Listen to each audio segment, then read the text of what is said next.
ক্ষেত্র মানে বুয়ে দিলাম তাছে বুঝছো তো ওষুধ মুষুধ লাগবে র ও আলু কেটা হ্যাঁ ওষুধ তো দেওয়ান লাগে বুঝে দিলে আলু টালু কেমন হয়েছে অনে আলো হইব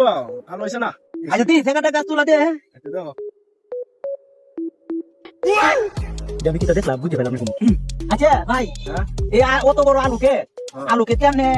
সব আলু কি খাইবার না বেচবেন না বেশি গেলাম বেচে লেখা মরাই এটা এই আলু কেটা যে আছে বেচটা কত বেচবেন হিটে কোয়াই আপনি কিনবা হ্যাঁ কিনা আমার এখন যেসব দিতে লাগবো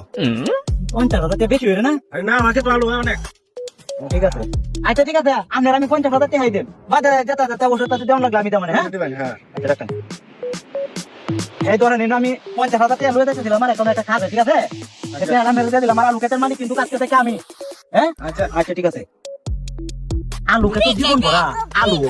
আর আলু ক্ষেত যে ডিম হয় এটা আজকে নতুন দেখলাম আপনারাও দেখবেন আমি কিছুক্ষণ পরে দেখবেন যে ডিম তুলাম কালি আলু ক্ষেত আচ্ছা তো ভাই যাই আমি হ্যাঁ আচ্ছা তেমন ওষুধ মুষুধ